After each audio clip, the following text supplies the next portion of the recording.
क्या आप भी हमेशा से वायरस और बैक्टीरिया को एक जैसा ही समझते हैं, या आपको ये मालूम है कि इन दोनों में फ़र्क होता है, लेकिन एग्जैक्टली क्या फ़र्क होता है ये नहीं मालूम? तो चलें आज इस वीडियो में वायरस और बैक्टीरिया में फ़र्क समझने की कोशिश करते हैं। वायरस और बैक्टीरिया दोनों ही पैथोजेंस हैं।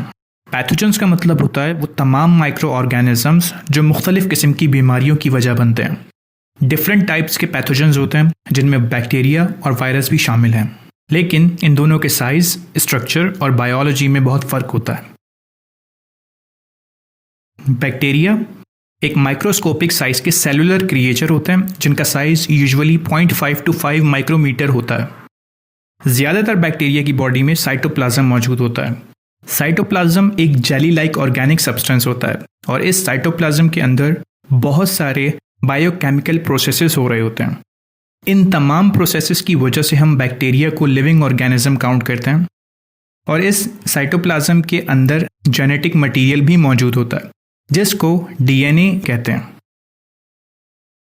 साइटोप्लाज्म के अराउंड एक बारीक मेम्ब्रेन होती है जो कि बाउंड्री लेयर का काम करती है। ये रहा हमारा बैक्टीरिया जो कि अपनी सराउंडिंग से फीड करता है और साइज में बढ़ता रहता है, और जब एक लिमिट से ज़्यादा बढ़ जाए तो फिर बैक्टीरिया 1 से 2 में डिवाइड हो जाता है जिसको हम रिप्रोडक्शन बाय फिजन कहते हैं। जबकि इसके मुकाबले में वायरस साइज में बहुत छोटे होते हैं और इनका स्ट्रक्चर भी बहुत सिंपल होता है। इनके अंदर जेनेटिक मटेरियल की इंफॉर्मेशन, जिनको डीएनए या आरएनए कहते हैं, एक टाइनी आउटर शेल में कवर होती हैं।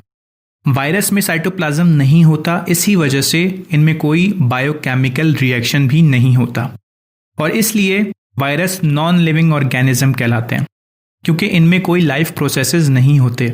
ये वायरस खुद से कुछ भी नहीं कर सकते। तो अब सवाल ये है कि अगर ये नॉन लिविंग होते हैं तो फिर रिप्रोडक्शन कैसे करते हैं? तो इस सवाल के जवाब को बहुत ही सिंपल सी एग्जांपल के जरिए समझते हैं। एक वायरस इस बॉटल में मौजूद इंफॉर्मेशन से ज़्यादा कुछ भी नहीं है।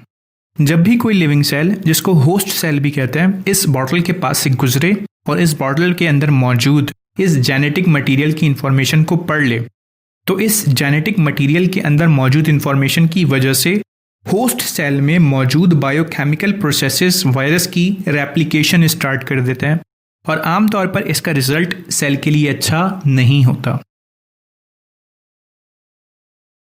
मेन डिफरेंसेस जो बैक्टीरिया एंड वायरस में होते हैं, बैक्टीरिया आर अलाइव, सराउंडिंग से फीड भी करते हैं and they have their own dynamic metabolism and reproduce on its own. On the other hand virus are not alive, they are just packaged code. इसे living host cell का wait करते हैं ताकि उससे इंटरेक्ट करके अपने आप को रेप्लिकेट कर सके, और ये अपने सर्वाइवल के लिए दूसरे लिविंग ऑर्गेनिजम्स पे डिपेंड करते हैं।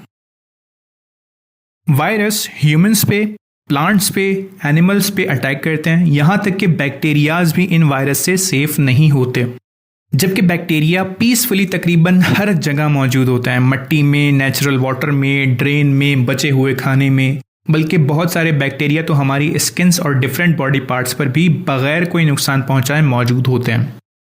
अब जब हमने ये सीखा कि वायरस और बैक्टीरिया में बहुत फ़र्क होता है, तो हमने ये भी समझना है कि इनके बायोलॉजिकल डिफरेंस की वजह से इनसे लड़ने के भी मुख्तलिफ तरीके हैं। जब तक कि बैक्टीरिया या वायरस बॉडी से बाहर हैं तो दोनों से लड़ने के लिए जनरल हाइजीन को फॉलो करना होगा, जिसकी इंटेंसिटी उस स्पेसिफिक पैथोजन पर डिपेंड करती है। कभी सिर्फ हाथ धोना ही काफ़ी होता है और कभी पूरी जगह को ब्लीच से भी साफ करना पड़ता है। और अगर ये पैथोजन बॉडी में एंटर हो गए तो दोनों को डिफरेंटली ट्रीट करना होगा। बैक्टीरिया के केस में हम एंटीबायोटिक्स को यूज़ करते हैं। एंटीबायोटिक्स उस बैक्टीरिया में मौजूद बायोकेमिकल प्रोसेसेस को ख़त्म कर देती हैं, जिसकी वजह से बैक्टीरिया ख़त्म हो जाता है। पेशेंट की बॉडी में मौजूद लिविंग सेल्स का बायोकेमिकल प्रोसेस बैक्टीरिया के बायोकेमिकल प्रोसेस से मुख्तलिफ होता है, तो इसलिए एंटीबायोटिक्स के साइड इफ़ेक्ट के चांसेस भी कम होते हैं। हम यही टेक्निक वायरस पे अप्लाई नहीं कर सकते क्योंकि आपको जिस तरह बताया कि वायरस में कोई बायोकेमिकल प्रोसेस नहीं होता, तो इसलिए एंटीबायोटिक्स का असर भी वायरस पर नहीं होगा। अलबत्ता वायरसेस के लिए एंटीवायरल ड्रग्स भी मौजूद हैं जो कि वायरस और लिविंग होस्ट के इंटरेक्शन को ब्लॉक करती हैं। एंटीवायरल ड्रग्स हर वायरस पे इफेक्टिव नहीं होती, और जिन वायरसेस पे इफेक्टिव होती भी हैं तो उनकी effectivity as compare to antibiotics against bacteria बहुत कम होती है। लेकिन परेशान होने की ज़रूरत नहीं है। वायरसेस से बचने का एक और वेपन होता है जिसको वैक्सीन कहते हैं। लेकिन वैक्सीन वायरल डिजीज़ को क्योर नहीं करती, बल्कि जस्ट वायरल डिजीज से प्रिवेंट करती है। ऑफ कोर्स बहुत सारी बैक्टीरियल डिजीज़ के लिए भी वैक्सीन यूज़ की जाती हैं, लेकिन generally vaccines are more often used against viruses, क्योंकि जितना सिंपल पैथोजन का स्ट्रक्चर होगा वैक्सीन की इफेक्टिविटी भी उतनी ज़्यादा होगी। और जैसा कि मैंने आपको बताया कि as compare to bacteria viruses बहुत सिंपल होते हैं, तो इसलिए वैक्सीन की इफेक्टिविटी भी वायरसेस पे ज़्यादा होती है।